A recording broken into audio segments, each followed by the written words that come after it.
There you go, recording.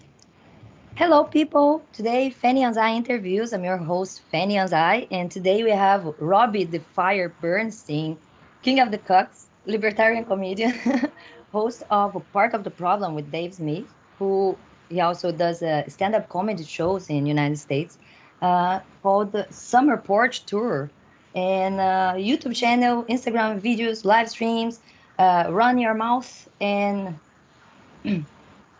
quit watering the stupid tree. That is a recap of the last year. That's right.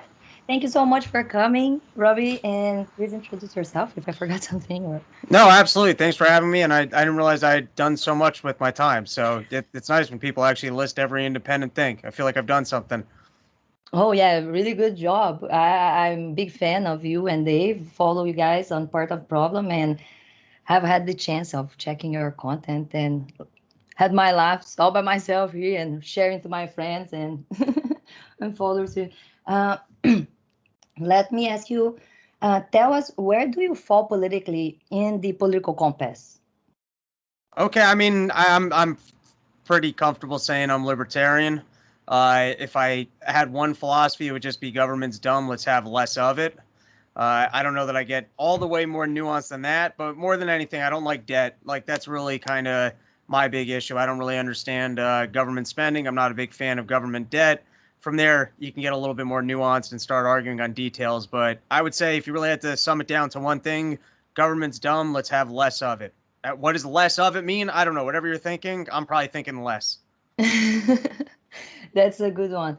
I have recently talked to Maxime Bernier, that is from People's Party of Canada, that is a more of towards a minarchy than a total. It sounds communist. Anything people sounds communist. The People's Party, whatever. I think that guy's phony libertarian. He's already thrown the socialist propaganda out there. It's interesting you mentioned that because when I had the conversation out of the cameras with him, he definitely followed a lot of more libertarian, um, uh, views than what he represents politically. But I think that would be a he's trying to take the old conservative vote, and he can't go full mode on open borders and legalize all drugs. So Well, that's my guess. politics is just a game of compromising your values. And that's exactly why the process doesn't work, because the entire thing is a function of you need to get elected. So how much are you going to compromise, right? That's the entire game. And then the more you play it, the more you actually care about winning. So the more you got to compromise. We Um, just need to convince people how this idea of more libertarian is better, I think, in the end, because we all stop on that idea of like, yeah, we have not tried legalizing all the drugs or open borders, and that is very scary for most of the population, even for the people that would maybe support, they still scared of what it's just the can wrong come pitch. This out could of be it. one big party, dude. We can have an open border, everyone coming over and doing drugs together. Who's against that?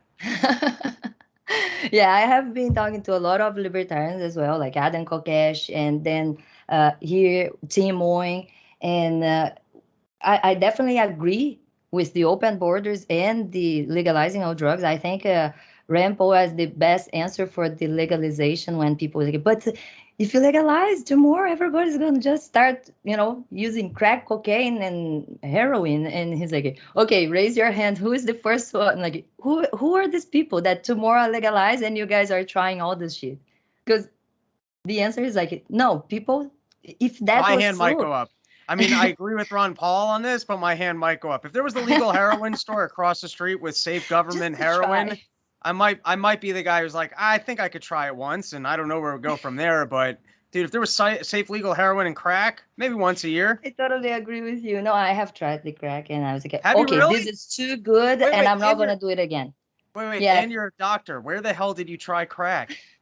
Well, these old kids now, we were young in a period that was not that much of this pedophilia and don't sell drugs and alcohol to kids. We were doing whatever we wanted, like in all This is in Brazil or small Canada? towns, country. Yeah, in Brazil. Countryside, Okay. small When town you in get Brazil. when you get crack in Brazil, are you getting the primo shit because it's coming from there, or are you getting really terrible shit because Brazil's poor? Well, I guess the crack, you can get premium shit even if it's cheap because it's supposed to be the substract, like in the garbage. So it's the premium shit. Okay, You I've know, never like done crack, so I it's couldn't much tell you. less possible that you're gonna get good cocaine. So cocaine you're gonna probably get with a lot of like whatever powder, white powder they can put in the middle, like even cancer, causing Carcinogens. yeah, uh, talco or whatever, baby powder. But the crack, I guess, is more pure than the cocaine. Then you can You get know it. what, kids? If you're listening to this, you heard it from a medical doctor certified in Brazil. Cocaine is Don't do dangerous. drugs. Crack has at least been purified. So do crack. No, don't do any drugs, please. Yeah. So no, but definitely the idea of the prohibition causing most of the problems that come with all the not legalized drugs should be something that we should cover and talk about more as people will do what they need to do, what they want to do, and no government or other people should even stand in the middle to try to stop people from doing consensual contracts or deals. Hey, no arguments for me. Totally agree. So, are you a NCAP? I mean, sure, you'd have to define it. Like I said, smarter, more nuanced people than me Would really be like the titles and labels. yeah. It's like I'm focused on, hey, let's just have less government, and the government debt doesn't make sense to me.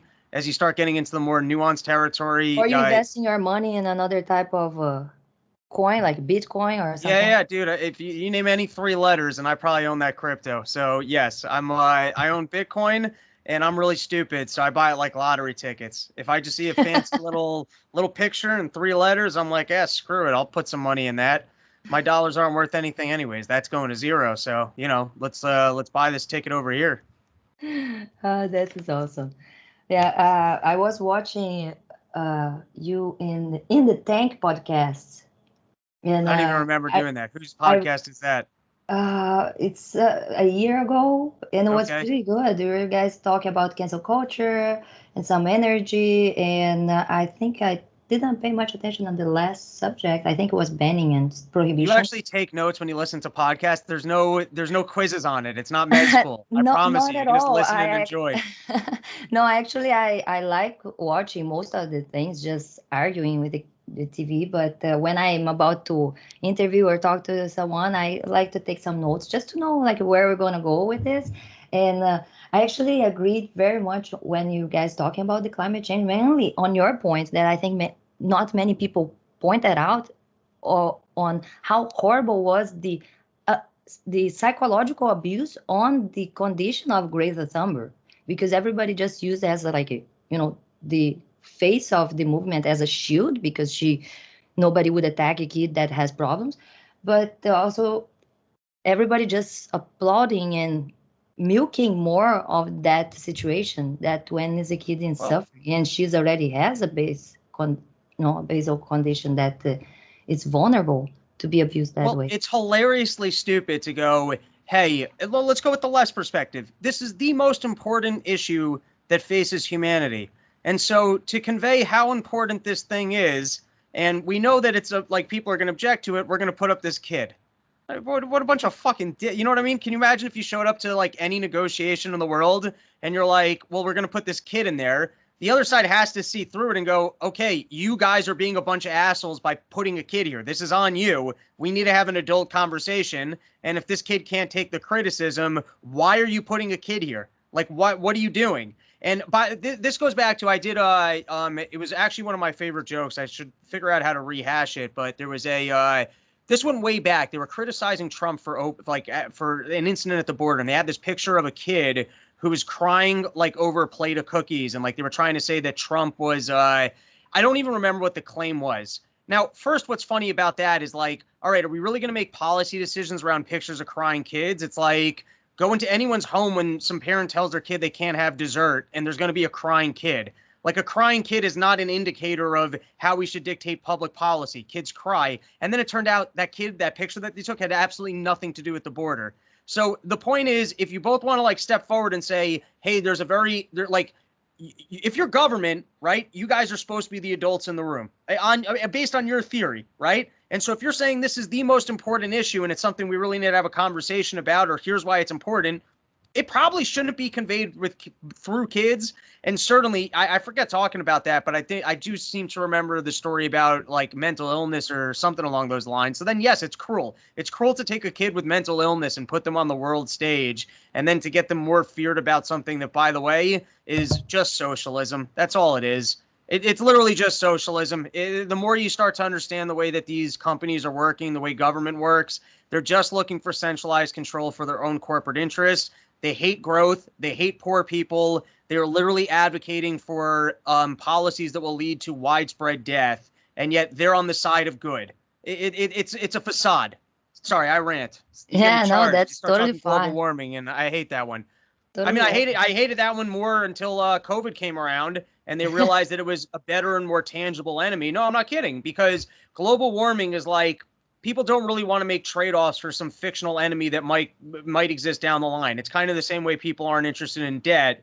We're very good. I think it's all a function of, and I take this from a book called Denial. It's a function of our denial of death, that we have like a built-in denial into our psyche. So most people aren't good at like seeing long-term consequences. It's kind of built in with our evolution and consciousness. So people don't really think about government debt because it's like death. It's like, it's not really going to happen to me. Global warming, fuck it. I want to ride in my SUV. It's not really going to happen to me. But they found a much better tool with COVID and the hysteria of that and everything that's going on now with the vaccine and COVID passports and whatnot. But it's all part of the same agenda, which is figuring out how they can secure their private interests, get their profits. It's all cronyism, and it's all under the guise of basically socialist language. Definitely, you said everything. Mainly on the narrative, I think with Project Veritas, and I have interviewed Mary Balaban from Project Veritas, and they have exposed that this CNN climate change narrative, the COVID narrative, is, the director is speaking of like how they would milk that because what bleeds sells better. What scares people, it gets fear more sells. eyeballs. Absolutely. Yeah, the fear.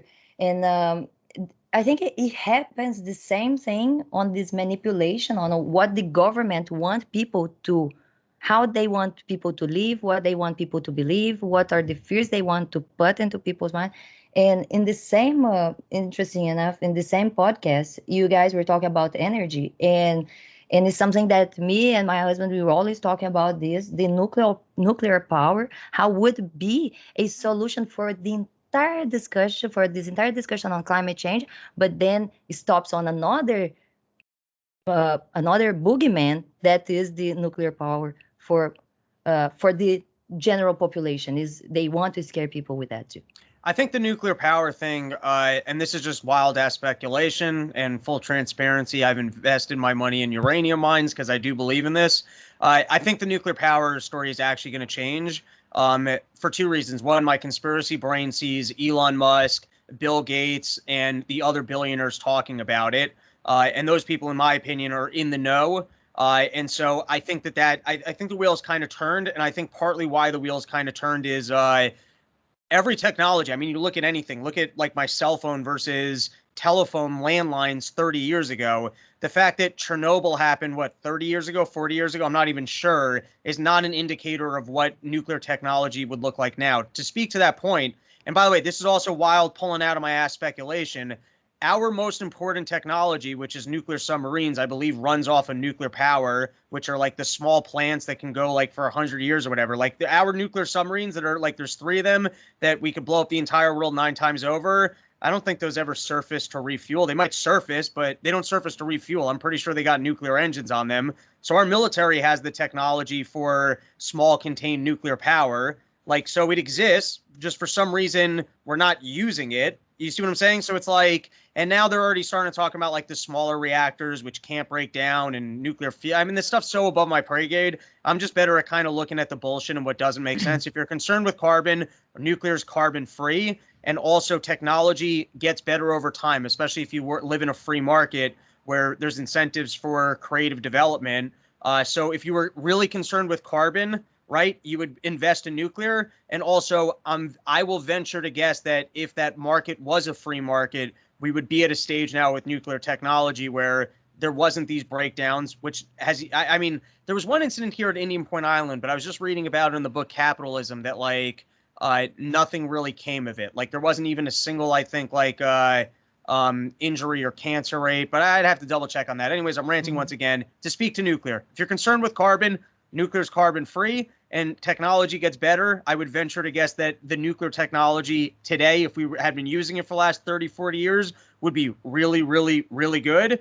And now I'm turning it to Trump. It'd be so good. Okay, we're going to go nuclear. But then on that note, the billionaires are starting to talk about it. So I think that narrative is actually going to turn, which will be a function of the fact that they're actually invested in it. So they're going to want to make money. Yeah, and it comes again to this idea of like we do live in a type of a matrix in the sense there is some type of a manipulation behind the curtains. We can't see it, just like we talk about what the mainstream media, government, big corporations will cause fear to the small individual or the private companies that could invest in a next step of evolution, but that would also probably become profit not to their hands, and they need to milk that out. They need to put all the corporatism to work, the corporations, the mainstream media, and the government that are connected and have those knowledge. For me, one of the things that come very against the climate change and the sea levels rising, all that scary narrative that involves, this is just one of the symptoms they claim. How could those politicians and CEOs buying all those shore lands, nice houses and properties on the shores, if this is really going to happen? And they seem to know more than us, huh? Yeah. Every time there's a natural disaster, they pretend like there hadn't been natural disasters on our planet until we started carbon emissions, which just is false. I mean, what happened to the fucking dinosaurs? I think a meteor came. Was that global warming? Were the dinosaurs running cars and all of a sudden a meteor came? It's like, no. I mean, maybe dinosaurs didn't die of a meteor. I have no fucking clue. The point I'm making, there was an ice age. I mean, like our planet goes through changes. Hurricanes are not a result of global warming, and nobody can prove them. And yet the media will print it like the wildfires. Yeah, every it's not year nothing. Become news. And if like how long have we reported the wildfires every year in the same season? What the fuck we're talking about? Like everything is argument for their fear. It's a mixture of Stockholm syndrome that people like to believe that they can control their fate. And so they almost want to buy into the fact that they're at fault because that means that they can control it. So that's why I think it's like in the human psyche, I think people like the storyline because there's villains, right? And it's like the villains are getting in the way and we're doing something irrational and I'm here. I think it's a little bit on that building the nation. Huh? You need to have a common enemy. You need to build this common enemy. So if it's not Russia or China, it has to be climate change. It has to be something else that you guys need to get together, some type of union, unite the nation against this thing. And it's a little bit of the psychology of also maybe even, I think the COVID-iocracy is maybe not even more than testing people's compliance. Like how many people, how much of the population we can convince to give away their rights in a very easy way just to create a myth, because it doesn't even need to be that dangerous a disease. We just need to talk about this every day and tell them that, and use the carrot versus the stick technique. So we're going to punish them if they don't comply, and we're going to give you prizes to the ones that do it. And what is your opinion? Have you taken the vaccines? Are you kidding me? Absolutely not. Aren't you listening to part of the problem? Run your mouth. I'm not taking the vaccines just to stand against the forcing the vaccines. Definitely. Really? No, I take a harsher line than that, which is, in my opinion, and by the way, at this point, I'm just right because I got corona and I'm now fine. Also, I do have a long-term effect that I've not regained all my smell. I've regained some of my smell, but like I would say it's about 10% of what my smell should be. With that being said, no, I think this is my opinion on the vaccines. If you're in a risk category and you want to live a normal life and be outside of your house, the older you are, the more sense it probably gets to make, because there's going to be less risk in terms of long-term health effects, as you're not going to live as long. You should have a conversation with your doctor, because I'm not a medical healthcare professional. And if it makes sense for you, go ahead and do it. If you're a healthy individual, it is a bad assessment of risk to go, hey, I'm so afraid of this virus that I'll take this vaccine, where the vaccine might have long-term health effects. That doesn't mean that it will. It doesn't mean that it does. It just means that the thing that you're it could, and what you're trying to prevent, like the risk that you're trying to prevent yourself from is not so great or risky that it's worth the could factor of the vaccine. And the effectiveness of the vaccine, when you start actually looking at absolute risk reduction, as opposed to the way it's advertised, is not actually doing enough for you. That if you are a young, healthy individual, in my opinion, I think it's a bad assessment of risk to go, I am more afraid of the virus than I am of the potential long-term health effects of this vaccine. To make it clear, because this is nuanced. You said very well put. I can't say better than that. And as a physician, a medical professional, I would definitely say the same thing. And just bringing back the idea of the risk relative, it does seem to have some higher effects on the difference on the risk relative for the people that would be in the risk, the group risk, that would be over 65 and with comorbidities. These people seem to be more protected by the vaccine than the young people. And the young people don't have any extra protection from taking the vaccines. So it comes to each one to decide if they take. I know I have many members of my family, young people, that really don't have any risk if they would go through the disease, but they were so scared, convinced by all the mainstream media narrative, that they decide to take. And I feel good for them, because now they can just walk outside feeling more protected. And the idea, what should stop people from trying to force on others, should be just the idea of, like, if the masks and the vaccines really protect you, you can just use them and keep going in your life and not worry about how your neighbors, whatever your neighbor is doing. And if they don't protect, there's no point on forcing, So yeah. From your, I mean, you're an actual medical professional. I'm not. In your estimation, do you think? Well, it'll be a two-part question. First is, do you think that 10 to 20 years from now we are going to see some long-term health effects from the vaccines? We could, because what lots of people don't seem to understand. And it's interesting that the mainstream media would talk so much about COVID and not to clarify simple concepts, as why there are people that are skeptical about vaccines, instead of just call us anti-vaxxers or anti-science. The one point that is very important to point out is that I have taken many of the other vaccines, and I have my complete, like my vaccinal calendar complete when it comes to all the other vaccines. But what I'm standing now is that we have all these mRNA vaccines that are completely new technology. So what they do different from the other vaccines we had before that were attenuated by the way, virus. just to be accurate, they're not vaccines. That's a marketing term to call it a vaccine. It works in a different way than a traditional vaccine. Well, it does try to use the same method with a different part. Let's say like this, because what we used to do before, all the old technology vaccines, or parts of a virus or parts of bacteria, or the entire virus or bacteria, but kind of like weakened, what we call attenuated.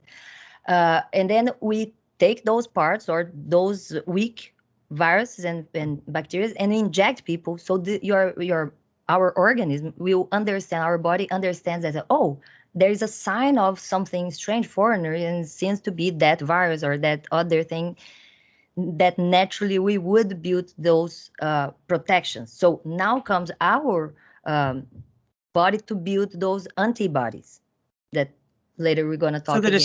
To me, the distinction, though, is the mRNA comes in with the antibody. So as opposed to a vaccine which elicits the response, this is giving you the response. What the mRNA is like the protein virus. Spike. Because what means is like it is a part of the virus that knows how to reproduce it.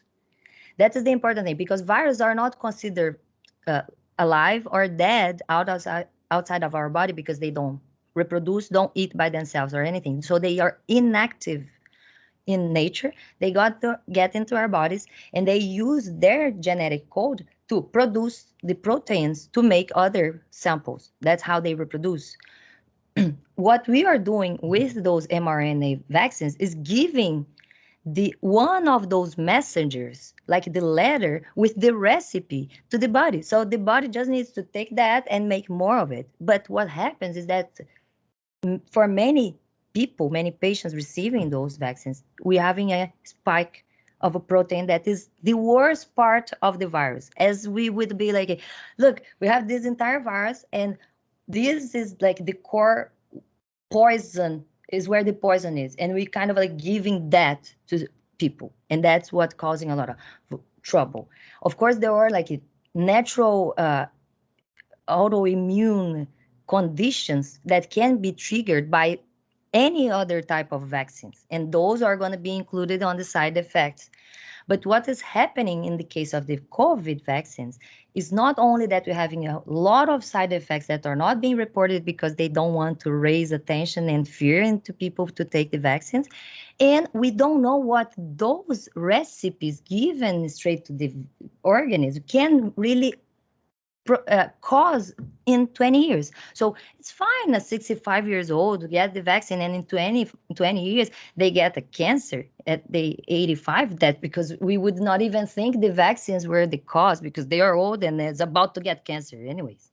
Right. But now we're talking about giving vaccines to kids like 13 years old when they're going to be 35, getting maybe a cancer or some other condition that in fact could be caused by the vaccines. What's lucky for the pharmaceutical companies is that will be probably, unless it's fantastically large numbers, it's going to be very hard, even if there's higher rates of cancer, let's say in 20 years from now amongst 35-year-olds, like they look at the 2020 data versus the 2040 data, and they're like, holy shit, there's, let's just say 10% more cancer. So twofold. Firstly, technology is probably going to be better. So I'm going to assume that some things that we couldn't treat now will be treatable in the future. That doesn't mean it's going to be pleasant to get, but that's going to like distort kind of looking at it. Also, there's going to be so much fucking shit going on in the world 20 years from now that, especially as we're really stupid and we don't realize that health things are over the course of 20 years, we're going to go, well, it must be that new pollutant that just started being put into deodorants. Like, it's going to be pretty difficult to pin it back down and go, oh, this clearly higher rate that exists now was from that. Maybe I'm wrong. Yeah, I mean, you're an actual health professional. I think it is definitely a valid point, but the one important thing right now would be to the lie that the government is transmitting through some misinformation that they claim other people are doing, when they actually send all those pamphlets to our house saying the vaccines are safe. That affirmation is a lie, because they don't know what's going to happen in 20 years. So they are lying to us to convince us to do something that they don't know if it's safe. Can we take the unsafe by ourselves and not take the vaccine? And yesterday I went to the supermarket, and I was one of the few people that don't have the masks around, even if they have almost a month. They don't require doctor card. masks you pull anymore. out some doctor card and be like, I'm a fucking doctor, bitch. I don't even do it. I don't even doctor card anybody. And it was interesting because I passed by the cashier, an old guy on the cashier, so I understand his fear, his mask. But his question was, oh, so you already took your second dose of the vaccine? And I was like, no, I didn't even take one. There you go. And How he bad? was like, yeah. Well, you're not afraid of the variants? And I was like, oh, no, I'm actually willing to get the vaccine and grow some natural immunity and leave my vaccine for other vulnerable people that might need it more, than I You're being do. charitable. Yeah, it's definitely, it was my position since the beginning. How underreported do you think the side effects are? So people like looking at the VAERS system, but like even under the admission of the CDC, it's not a great reporting tool. So in your estimation, how underreported do you think current side effects are? Well, I would not be, I did not want to sound that I'm not charitable to the system or to the doctors, but Just the same way I've watched videos from specialists talking about how the COVID was underdiagnosed in probably 80%, I might guess like those numbers, high 75, 80%. So just to clarify what you're saying there, when you say underreported by 80%, I think, and like I said, I don't know medicine. That in total, what we have diagnosed of people that really had the COVID might be just 20% of the total of people, which number that would cause this underdiagnosis of cases would overinflate falsely the death rate, which was the first thing that scared everybody. Right. So in other words, that there were a lot of deaths that would have been from other causes that we recorded as COVID. And so we think that there's higher COVID death rates than there really are, or that no, I actually think there was much more cases of COVID. So the death rate's really low. In other words, and the death rates was much lower than because at the beginning of COVID, about like 0.003 or maybe lower. Because at the beginning of COVID, we weren't even really testing for it, so it's impossible to know how many people really had this, like, in the first couple months. So you're just saying that there, worldwide, or even in the countries like Canada and the U.S., there was much more COVID than was possibly recorded, and so whatever death rate we have against, like, infections is clearly a skewed number. Oh, yeah, definitely. And that was the first leg for the scary thing. The second one would be the flatten the curve, because you're not going to be able, if everybody gets, the number is scary if it's 1 to 3 to 5%. And yes, if that was true, would be. And then we entered the, this idea of the flatten the curve. And then, I don't know, we are fighting some mythical enemy in the idea of like, we're going to eradicate the disease. I don't know if that is what we're setting to, like, trying to get, because that is, for me, is unreachable. And that is one of the things that would cause the fight to fight against COVID never to stop. So why is that unreachable as opposed to, some of the other things that we actually have eradicated with the vax? Well, by their own argument that the people that had the disease or that have the vaccine cannot hold their immunity. And I was like, okay, so that means it's just like another flu. We're going to keep vaccinating people to have low infection rates lower and oligosymptomatic cases with like less symptoms than you would have if you're not vaccinated. But you're not going to eradicate. It's just the idea of eradicating or to fight the disease, for me, came to, I can't understand why we politicize COVID and not tuberculosis before, which kills and much more people are infected today. So, Kai, it's a dumb question. Is it possible that with the flu, because, and by the way, maybe the flu death rate is not as, okay, let's state it differently. People are under the assumption that COVID is significantly more dangerous than the flu and has a higher death rate, and that's why we've taken these precautions. Let's just take that as fact. Let's go, COVID is scarier than the flu.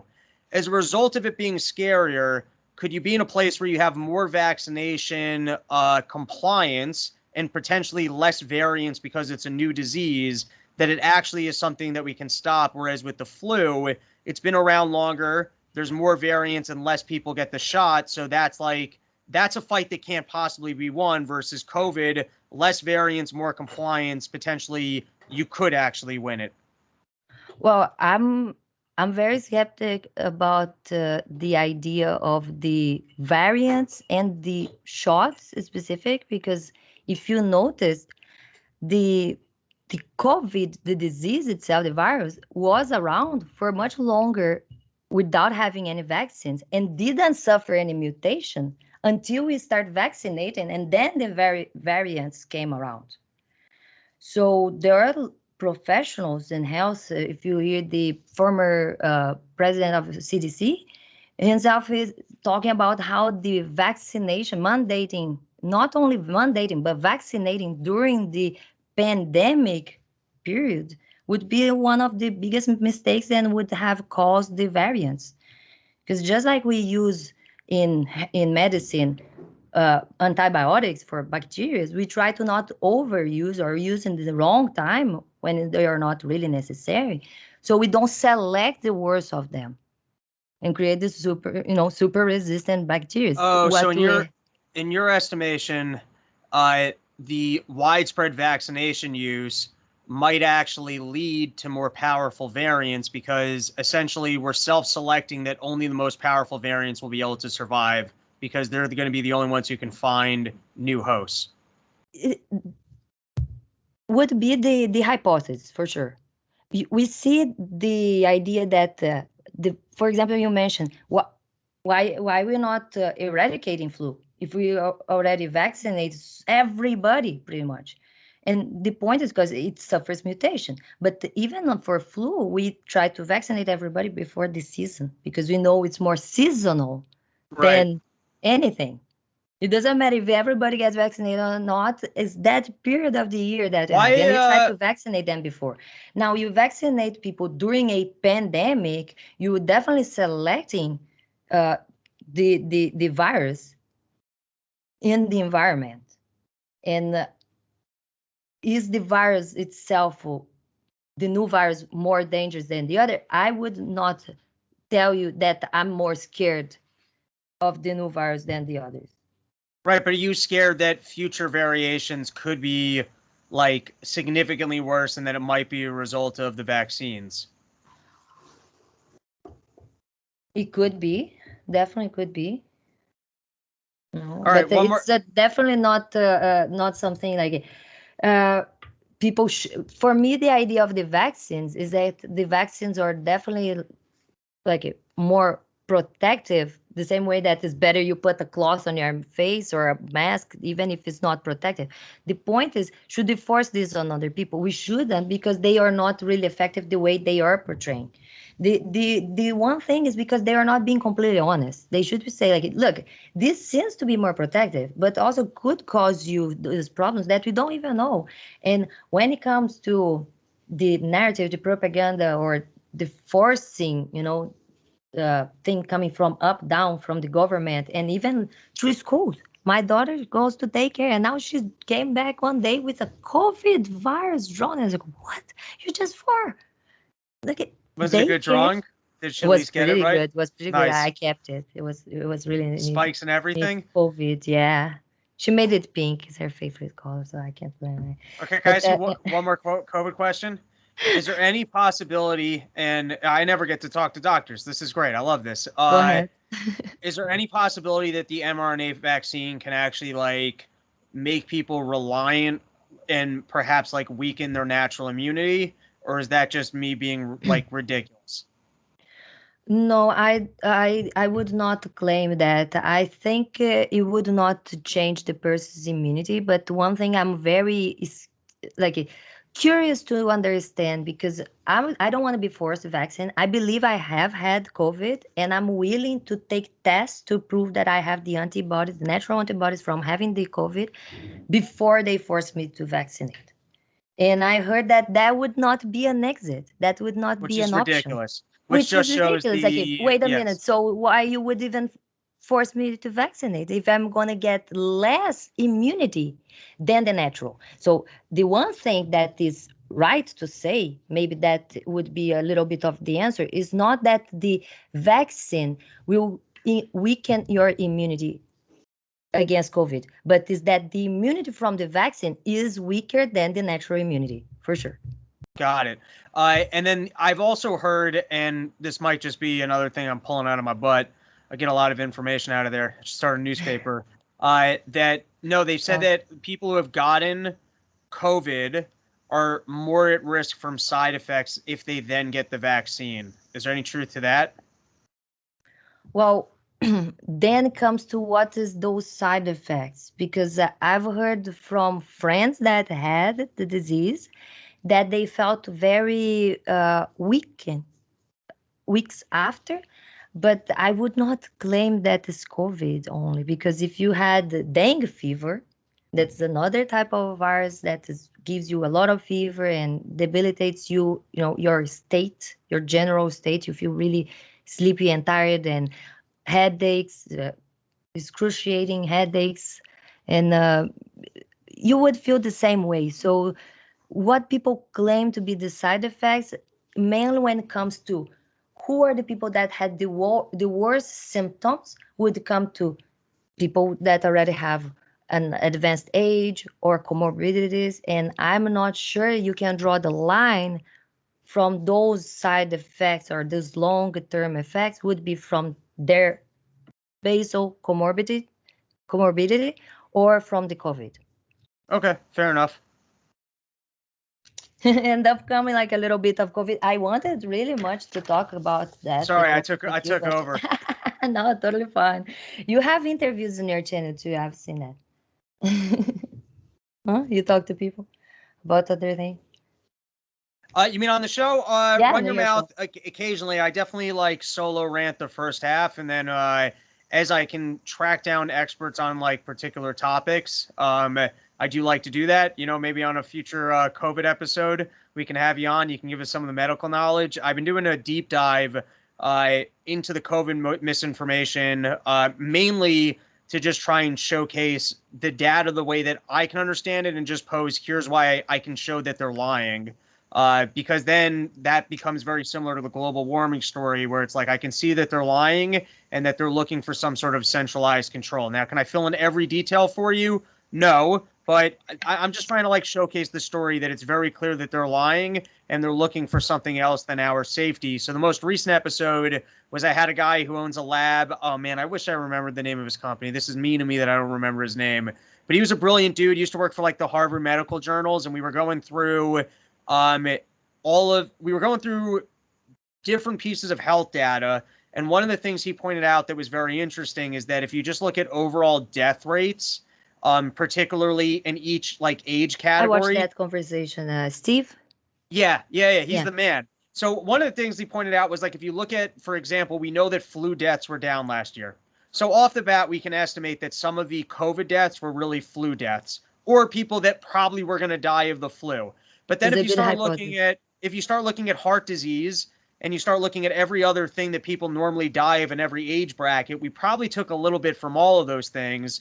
So at a minimum, we can probably make a downward adjustment on COVID deaths. Do I have a perfect number for you? No. But if, like you said, the actual data of the amount of people that were infected is underestimated, and we know that the death rate would also be overestimated, right? Then we probably aren't dealing with something that's nearly as deadly as pitched. And now here's the kicker on that. Even as pitched, for normally and otherwise healthy individuals, what's the actual death rate against the flu? Last I heard from Rand Paul, under 50, there's no difference between this and the flu. So just wrap your head around that. So then why is there this level of panic?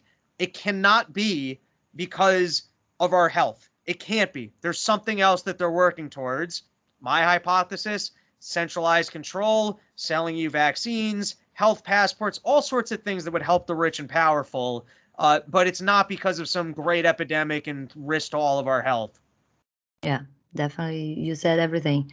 So it is pretty interesting that you think that, what is your hypothesis? You think the USA bought that and was just China made, or it was even like a little USA made to destroy Trump? Like, because idea that the Fauci has like the little fingers there.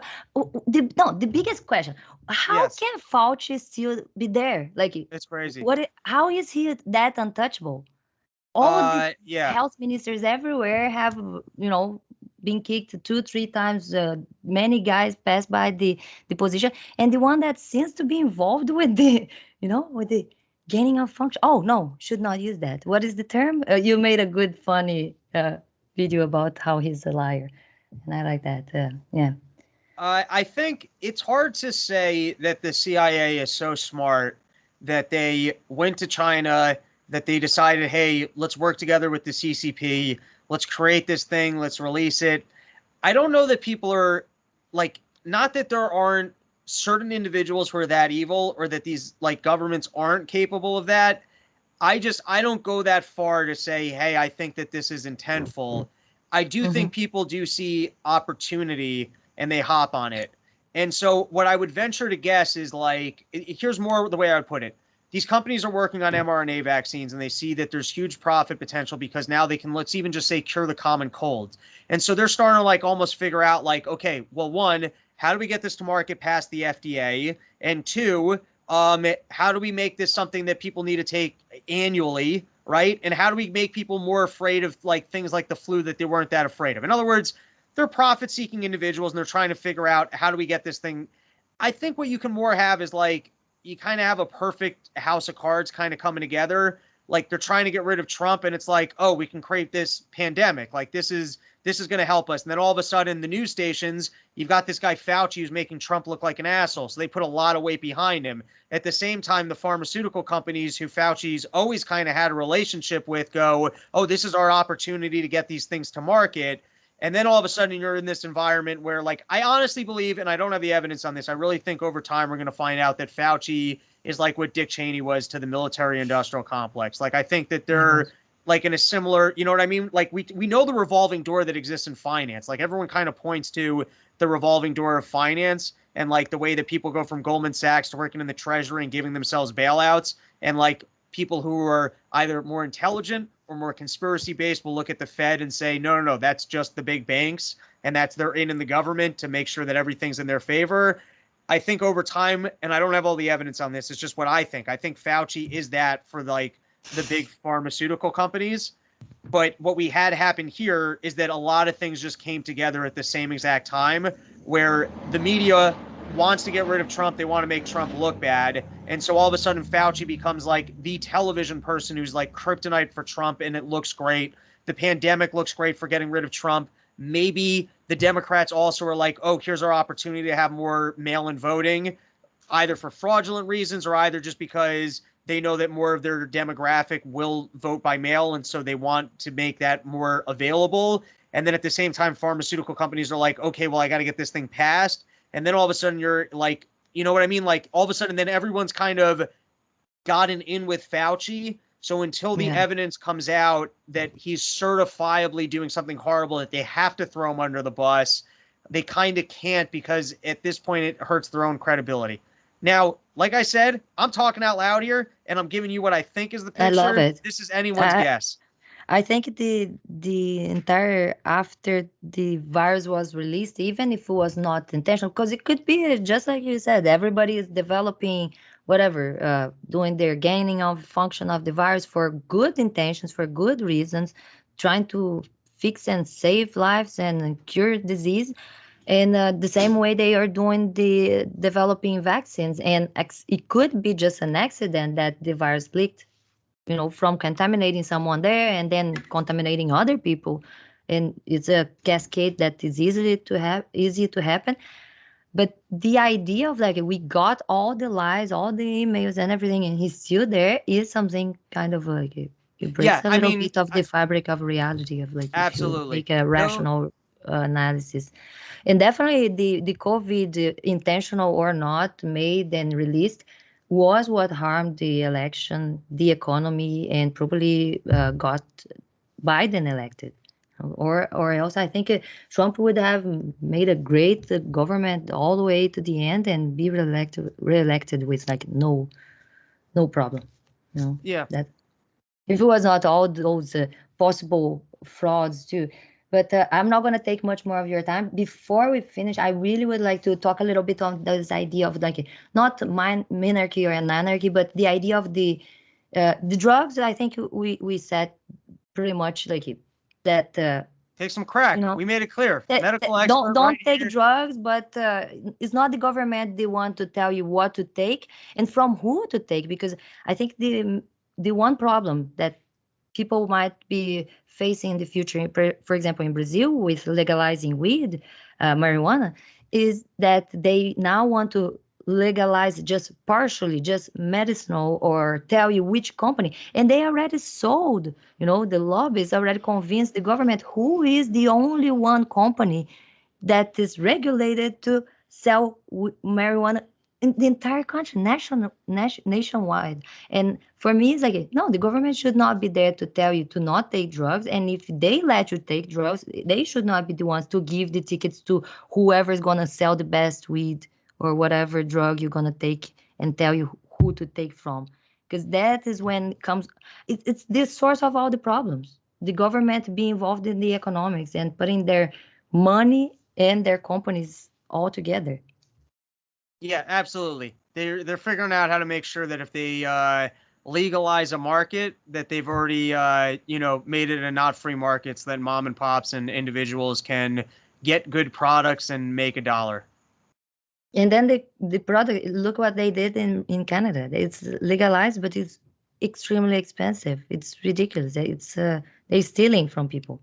Well, it's going to be They're funny stealing when from the people that sell and or produce and selling to the clients again.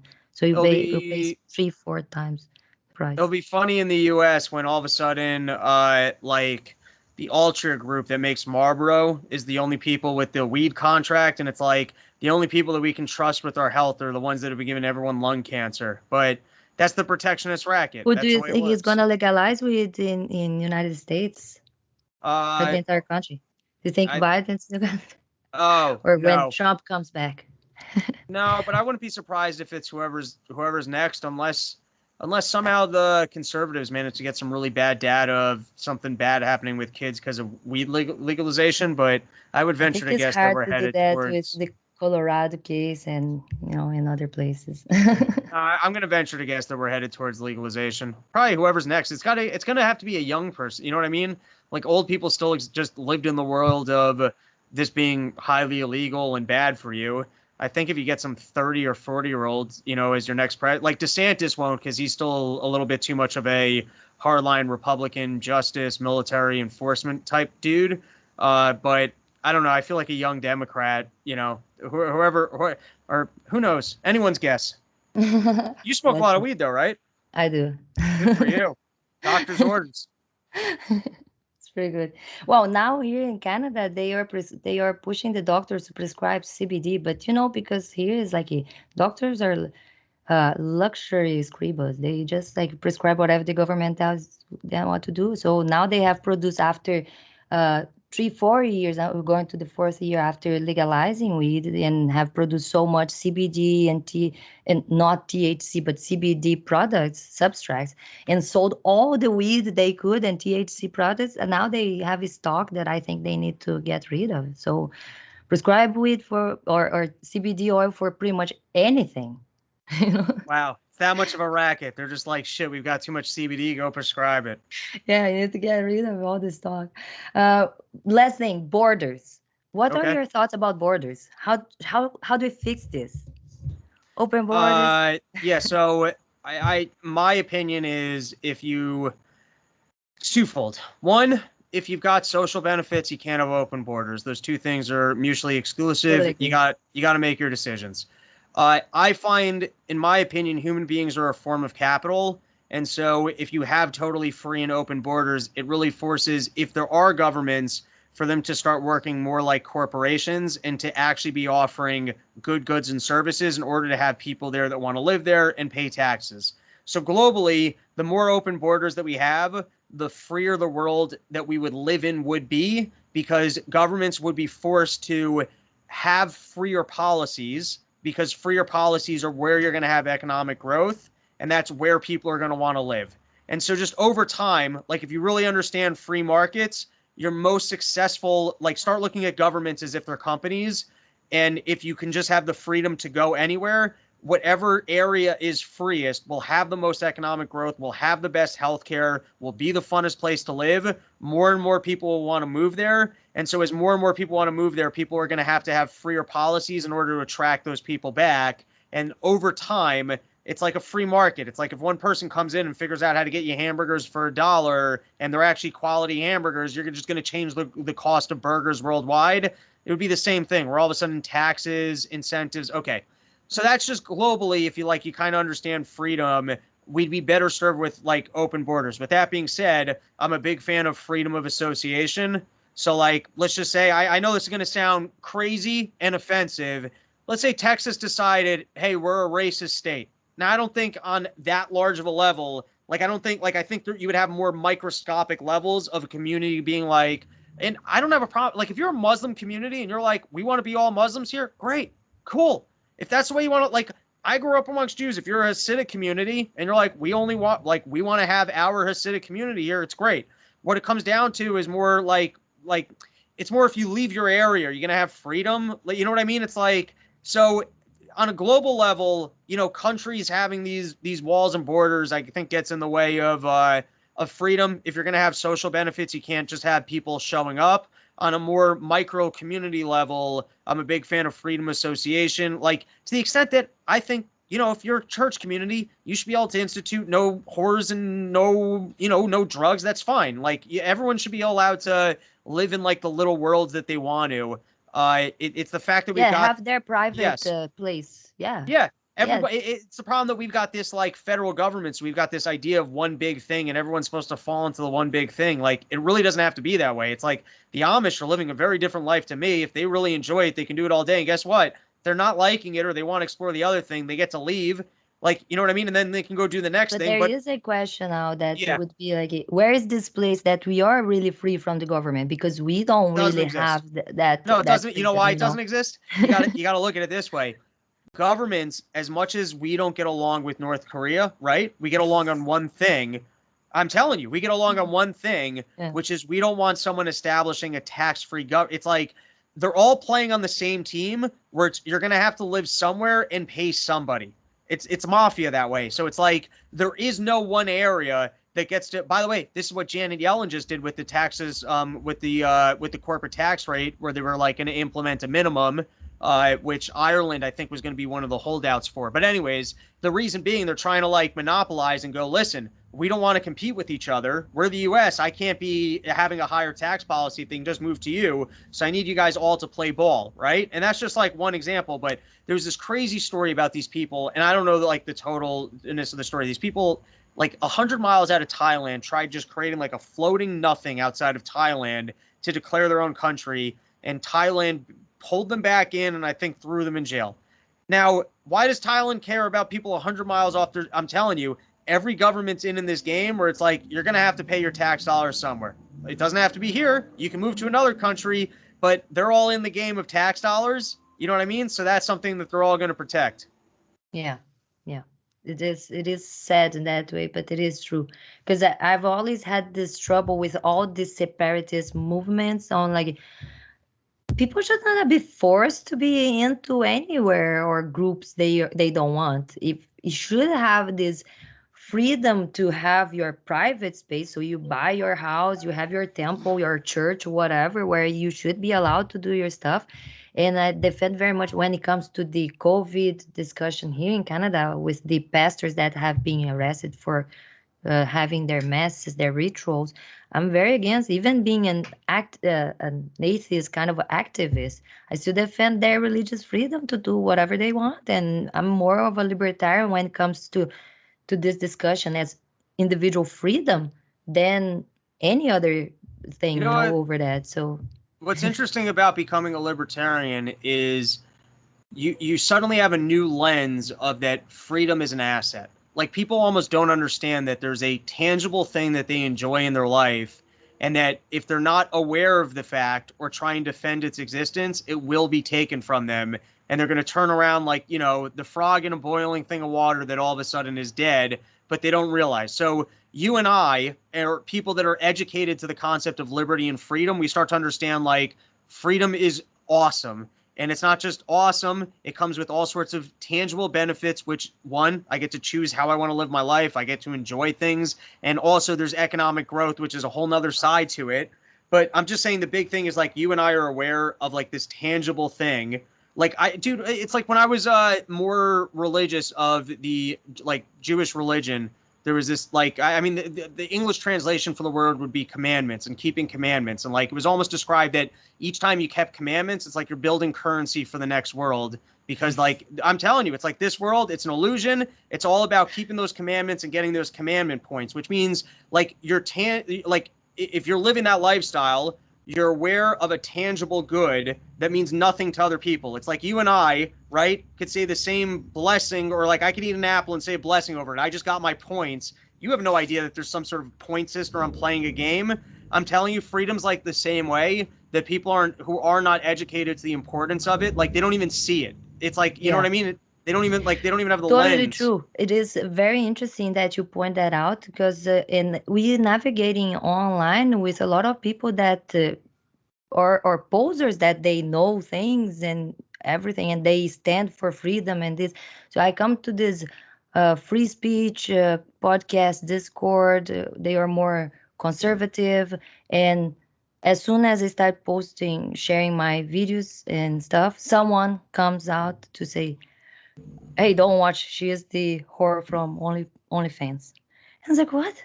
Then the discussion end up with, "Okay, so you believe prostitutes should not even have the right to speak their mind or No, but why is vote?" that? You know, Let's just say, firstly, I mean, God bless being on so OnlyFans, people not being on don't OnlyFans, but why is that a metric by which you get to, like, firstly, you to have the tell people if they academics. have the right Yeah. to speak or to do things. So it comes to that idea of the freedom, just like their freedom is like, oh no, if you choose to wear the masks and take the vaccines, then you're free. And if you're not, no, you should not even leave your house.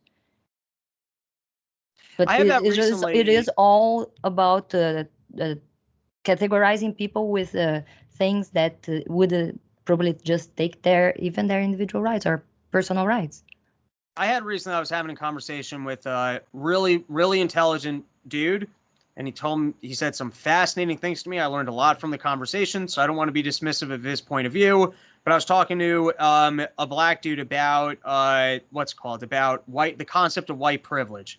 And at the start of the conversation, maybe he would categorize this differently, but it seemed to me like he was saying that I was not allowed to have an opinion on the issue because since I haven't had the lived experience of a black person, I can't possibly make an evaluation of the concept.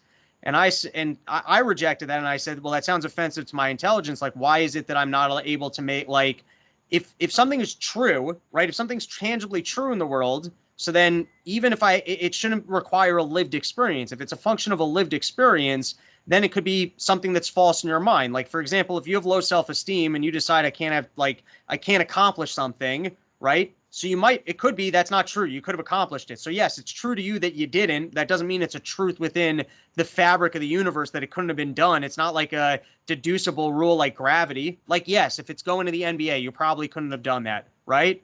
But like if it's getting, I'm speaking in loose terms. We've already been going for an hour. So, anyways, I can't stand, and people do it a lot, and it's almost talking to magic where they go, hey, there's something that I can understand in the world, but you can't, so you just have to take my word for it. And it's like a big time socialist thing where the socialists do that, where it's like you have to take my class in understanding workplace dynamics or whatever the fuck term they use for like gender. I don't even know what do they call that corporate training that Trump got rid of. Oh, critical race theory, Whatever it was, some variation of that exists. That it's like you have to take my. It's like, well, I don't CRT. know. Why do I just have to Yeah. trust you on this? Why is it and why is it that you aren't willing to debate me with it? Why is it something like that only you can? So it's like I'm a blind person, and so only you can see and tell me what the world looks like. Like no, I'm seeing it. So let's debate what we're seeing. So to speak to your point, I can't stand, and it's the first thing that I actually like aggressively will argue with people on is why do you get to have an opinion and mine is automatically dismissed? Like, what credentials do you have, like, that all of a sudden, like, what have you done in your life that gives you, some sort of a authority to go that the OnlyFans person's not allowed to have an opinion? Who made that distinction? Like, did we have a government council that decided that those people with OnlyFans like don't get to have opinion? Like, all right, so OnlyFans people then shouldn't vote? Like, is that the way this is working? We're telling you that you're just I'm like curious to someone's. know No, how far. I'm speaking like against Yeah, no, them, I'm and too. I Yeah, hate no, the I'm. concept. That was my question because I was like, wait a minute. I didn't point out I have an OnlyFans. I only shared my YouTube channel. The interviews, they are very interesting. The interview, I have very interesting guests. I think you guys should give a chance. And it's like, no, because because of the OnlyFans. And I was like, really, you're gonna just like stop people from listening to me or like you shut me up because I have that? It's like, yeah. And then the next thing was mobbing, like calling other people to mob me and call me whore. You're And I gonna, definitely quit. yeah. I said, like, look, what I felt in the end is that it is type of a private space. And sure, they want to get echo chamber themselves, go ahead. But it is that subtle line that we have today on what is the cancel culture, what is that space that will be purified of any idea that is different from theirs. And I defend the right of people have their private space, as much as I left, like this group, since I'm not welcome. But I feel sad to hear that, and to even imagine. I was confronted later with the feeling of like, oh my gosh, I destroyed my credits, my character as a doctor, as a physician, as a person, as even like I cannot like being so opinionated about everything. Where am I going to put all this when people start telling me I cannot speak about this or that because I'm, Well, because I have an OnlyFans. But I've heard that before. When I spoke what's against the no FAP movement myths, people said I could not talk about masturbation and fapping or whatever because I don't have a penis. I don't know what fapping is.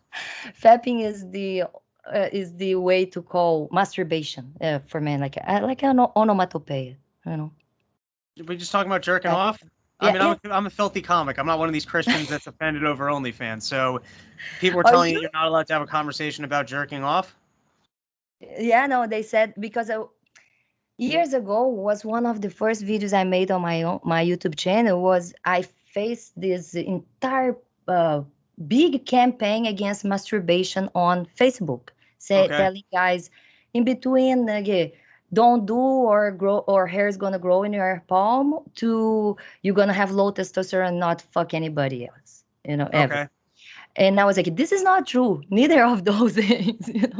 But then when I made this video saying like this is not true, and for the people that really have problem with masturbation and addiction and need to do the abstinence, might not be the best way to go through this no fap movement online or hardcore courses, stuff that people sell online. And I was not even speaking as a physician. I was just like, maybe you guys that have problems just don't masturbate, but don't care about other people's masturbation, Hmm. you know? And the reaction was like, it is one of the most watched, disliked videos of my YouTube channel. They threatened to cancel me, to do everything, like block my channel or delete it. I was like, wow, I don't know if you guys can do that, but go ahead. I'm not going to delete my video. Well, to speak to the positive first, if you had a room, let's just say you had a room full of like the biggest Christian believers of all time, right? And let's just say they took a hard line and they're like, Fanny, she can't be a part of our Christian community. We don't want her talking here. We don't want her bringing our perspective here. And I could understand maybe why they would feel that way. If all of a sudden something happened where they needed a doctor, and they didn't have one, you'd be the first opinion that they were listening to. So let's first understand that their concept of like not listening to people, it's not really that true, because if somebody has an expertise and like they actually need that expertise, they're going to go listen to that person. The flip side of that is that like what I was describing of freedom of association, to me, like, dude, I'm a business person, like to some extent. So it's like you might lose a little bit of an audience where there's some group of people that have like a different value system and they go, okay, this is like just outside of what I like as my digital community, whatever community. On the same note, there's going to be a lot of people for a marketplace of a doctor that's got a very different perspective on, I don't know, let's go with the fucking PC, new age sexual wellness or whatever. So it's like, you know what I mean? You're going to lose some people that are just like, all right, this is not part of what my landscape is, but you're going to gain the whole community of people that are a little bit more on the, the new Thaddeus Russell, postmodernism. I don't know. This shit's above my head. It's But so crazy. I'm just saying you can predict that some people are going to have that perspective, I'm and there'll still probably looking be for less of my it over niche, time. my audience. So I'm like, I would say that I'm uncancelable right now just because I don't even have many people to, a big audience to be canceled. Or I would be already canceled because I'm doing the YouTube for 2 years and everybody's like, when you reach the 1,000, you're going to grow exponentially. It's like, wow, I reached 1,000. I interviewed Robert Barnes, talked about the He's cool. possible I like him. frauds in the election in the United States, and then Mario Balaban from Project Veritas. And those two guys kind of like killed my channel. Like after them, from 1 sub a day, I got to 10 subs a month. It's like I got completely shadow banned, and I'm still doing the thing because I do it for fun. But it is kind of like living through the reality of cancel culture. Speaking of it for the last 2 years, it's fucking crazy. And it doesn't stop. I go to Reddit, post something like joints and books, and Scott Adams. And the people mobbed me there because Scott Adams is Trumpy and they both anti-science or anti-vaccines. And they go, what the fuck? So like it is kind of like maybe I'm hanging out in the wrong places. I would to find these also, libertarian people. personally, I wouldn't become too invested in, I mean, I guess I'm lucky because I'm trying to do stand-up. So like, I don't know. I guess what I'm trying to say is the digital landscape is not reality. And like people are going to, if anything, it's almost like the more Have you interesting. never Yeah. suffered any type of like a cancel culture on your shows, like stand-up comedy, like, or your audience already so know what you I mean, are I up can, to? I might be wrong on this, and this might just be my ego speaking. I do think that if I had different opinions or a different look, I'd be further along in my career. And I say that because of the opportunity I've seen for other individuals in New York. Maybe that's my ego speaking, and those people are all more talented than me, and it has nothing to do with color, opinions, or anything else. So no, I'm not large enough at the moment that any single individual has stood up and said we have to get rid of this person, or nor has there been any like large backlash on anything I've ever done.